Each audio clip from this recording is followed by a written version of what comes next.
Whew. How did that door open?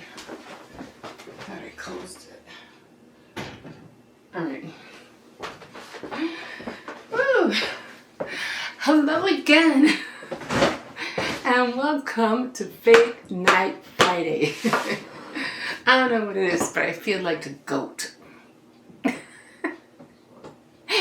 Probably because I'm wearing this thing. Anyway. Hi, my name's Emma, and so usually what I do on Faith Night Fridays, I am in the book of Samuel, 1 Samuel, and last week we did read 1 Samuel chapter 20, so we are now on chapter 21. So let's just jump into it, okay? So right now, oh, my ice is melting. Right now, we're still reading about Saul and Samuel and David. So let's go to, let me make sure these are, oh, you can barely see with these things. Let's go to 1 Samuel. 1 Samuel. Okay, so we are on 1 Samuel 21. We already did 20.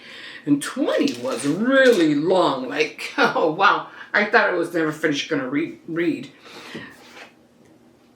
I thought I was never going to finish reading. Like, that didn't sound right. Let me rephrase that. So 21 is not that long. It's as a matter of fact, it's kind of short. So let's just jump into it, and we'll see what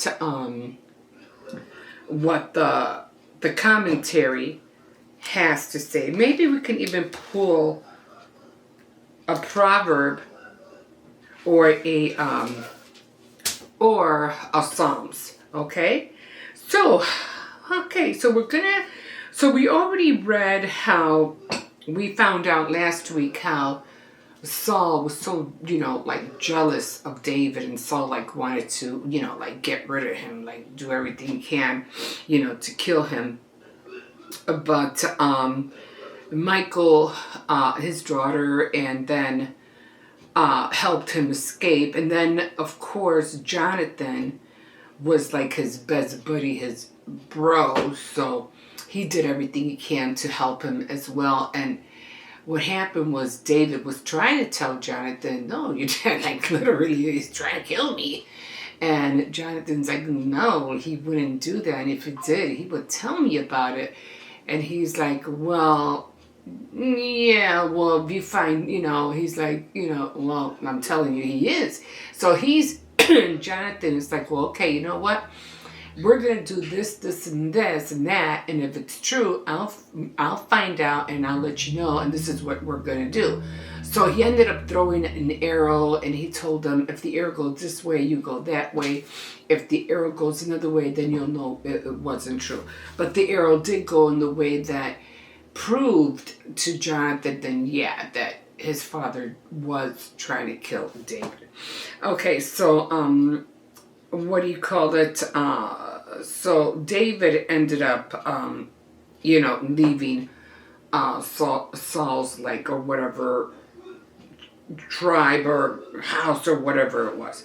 Okay, so let's just jump into it. So David flees from Saul.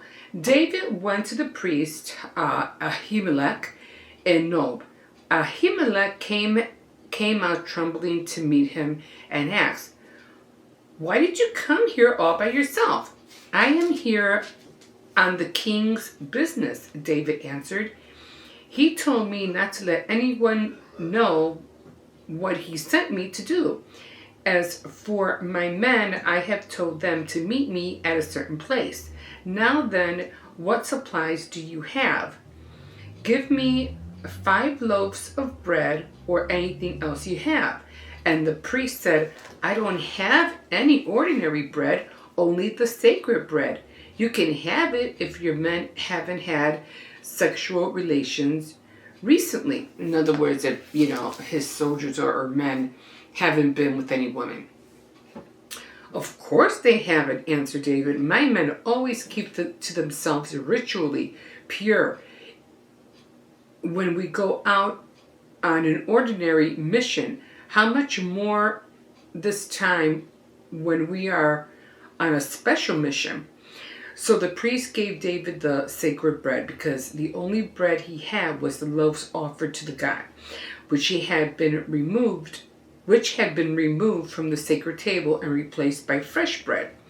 Saul's chief herdman, Doeg, who was from Edom, happened to be there that day because he had to fulfill a religious obligation. David said to Ahimelech, "Do you have a spear or a sword? You can give me the king. The king's orders made me leave in such a hurry that I didn't have time to get my sword or any other weapon." Ahimelech answered, "I have the sword of Goliath the Philistine, whom you killed in Elah Valley. It is behind the ephod, wrapped in a cloth. If you want it, take it. It's the only weapon here." "Give it to me," David said. There is not a better sword anywhere. So David left, fleeing from Saul, and went to King Achish of Gath. The king's official said to Achish, "Isn't this David, the king of his country? This is the man about whom the women sing as they dance. Saul has killed thousands, but David has killed tens of thousands." Their words made a deep impression on David, and he became very afraid of King Achish. So whenever David was around them, he pretended to be insane and acted like a madman when they tried to restrain him. He would scribble on the city gates and let spit drool down his beard. So Achish said to his official, "Look, that man is crazy. Why do you bring him to me? Don't I have enough madmen already? Why bring another one to bother me with his crazy actions right here in my own house?" I don't know. I really don't know. So let's find out what the commentary has to say, because that was a short one, right? It was short. The other one, 22, is going to be a little bit more longer. So let's see what the commentary has to say. I really don't know what to think about it. So we are going to go to 1 Samuel 21. Okay, so fleeing. So who do you call it ended up fleeing? David ended up fleeing from Saul. So departure. David lived as an exile for about 10 years, during which time Saul tried to kill him, and Saul's followers lied about him. Many people in Israel actually believed that David was a rebel against the king and that David was trying to destroy Saul. David had to leave his reputation with God and trust him to silence the accuser. Deception. It is disappointing to see David depending on lies for protection. He lied to the priests and to the king, but he could not lie to Doeg. For the sons of this world are more shrewd in their generation than the sons of light. Whenever you think of you have pulled off, whenever you think you have pulled off a smart deal, you will find a dog ready to give you trouble. Lying lips are an abomination to the Lord, but those who deal truthfully are his delight. Scripture commands us to tell the truth and warns about the consequences of lying. Jesus is our example, for there was no deceit in his mouth. We must always speak the truth. in love. If our telling the truth endangers others, silence is our best response. When David ran ahead of God, he found himself in trouble and lied. The safest thing is to stay away from those situations and to pray. Lead us not into temptation. And the only thing I can think of is that sometimes, no matter how much we think we know or how much, and we could know a lot, we're doing things, we're engaging in so many different activities and knowledge and blah blah blah. But if you're being deceptive in your doings, and even though you've come a place, where you feel confident that you're in a good place, but then for some reason all of a sudden you're trying to get out of a situation, and the only thing you can think about is to lie about it. And then you think, well, I'll just say this, or I'll just do that, or I'll pretend to do this, or I'll pretend to do that. But what happened is that, what is that saying? I forgot what it was saying. It's like eventually the truth will come out, or it will come to light. Like you'll end up eventually like revealing yourself, your true self. You know what I mean? You can put off into thinking or making people think something, but you'll end up revealing yourself eventually, or your lies will end up revealing yourself eventually. And what could happen is that eventually it'll backfire on you. So better to tell the truth than to lie. And I'm believe me, I'm one who grew up knowing that, because when I was little, I was younger, not little, but younger. I used to make up so many lies. And then I used to lie about this, I used to lie about that. And then to cover up my lies, I'd make up more lies. And then those lies would get me even more in trouble. So trying to get out of the lies that I had gotten myself into by lying on top of those lies was getting me nowhere. So then one day I said, that was just, it was like trouble ahead of trouble.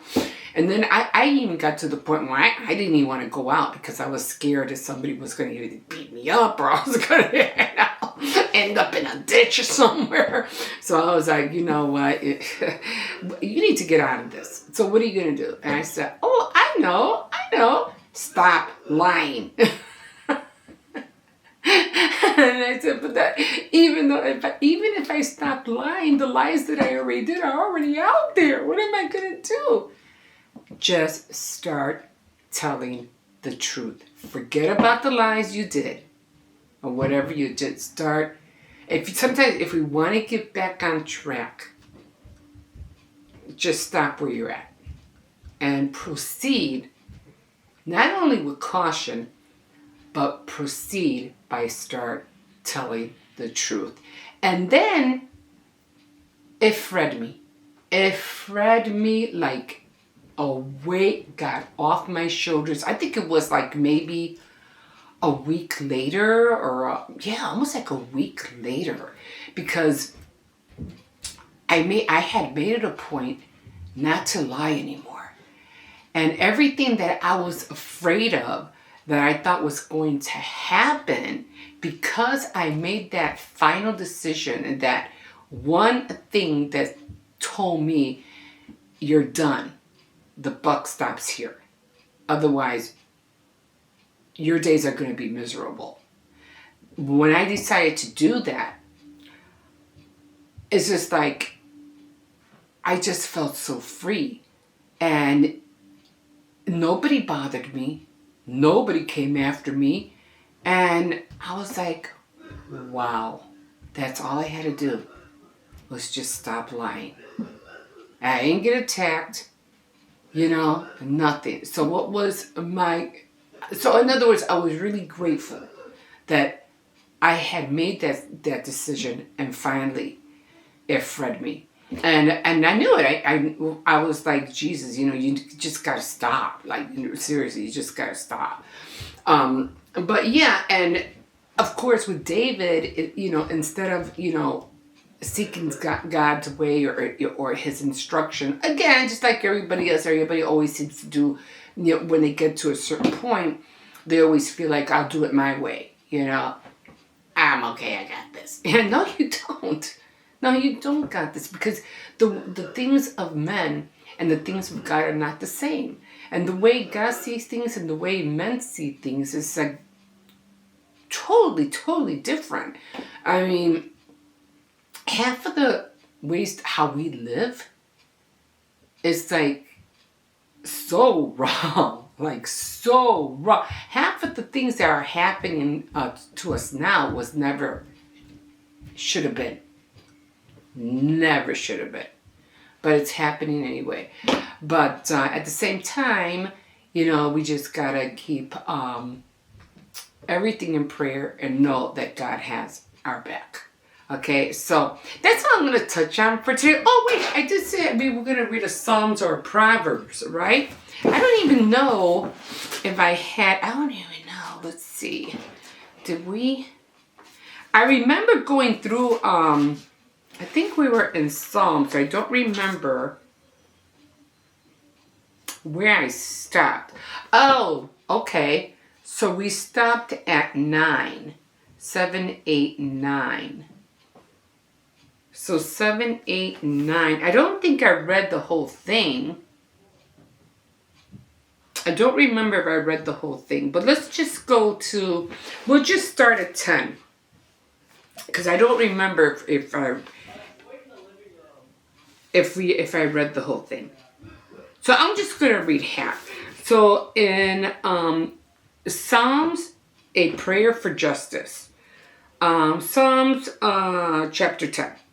Why are you so far away, O Lord? Why do you hide yourself when we are in trouble? The wicked are proud and persecute the poor. Catch them in their traps catch them in the traps they have made. The wicked man is proud of his evil desires. The greedy man curses and rejects the Lord. A wicked man does not care about the Lord. In his pride, he thinks that God doesn't matter. A wicked man succeeds in everything. He cannot understand God's judgment. He sneers at all enemies, at his enemies. He says to himself, I will never fail. I will never be in trouble. See? In speech, he is filled with curses, lies, and threats. He is quick to speak hateful, evil words. He hides himself in the villages waiting to murder, innocent people. I'm not laughing about it. I'm just thinking. He spies on the helpless victims. He waits in hiding place like a lion. He lies in wait for the poor and catches them in the trap and drags them away. Oh, I know one thing I was thinking about what is this? Homemade dough clay. I don't know how that got in there. But I was thinking about, the enemy and how, we all know that in the beginning of time, how the enemy or the devil was always trying to kill, and make everybody be deceitful and wicked and turn everybody against God. But now I see it like the devil's laughing at us. Like he is like totally like, it's like, hey, I don't have to do anything to these, to your creation, because bottom line, they're going to end up killing themselves. I don't got to do anything, And he's laughing at us. Literally. I'm like, wow. And that is so funny, because I really feel that. He doesn't have to worry about destroying us. We're doing it on our own. Jesus, I swear. I swear. Okay, guys. So like the fish in the sea, I am so glad you caught me, and I really would like it if you want, you don't have to like, subscribe, and comment if you did enjoy this. I really do enjoy having this time. I like trying to narrate, who's saying what, and I am going to try to incorporate more Psalms and Proverbs in my, in my little tiny little session here. Okay, guys, please be safe out there. Be careful, and we will catch you next time on Faith Night Friday. Bye.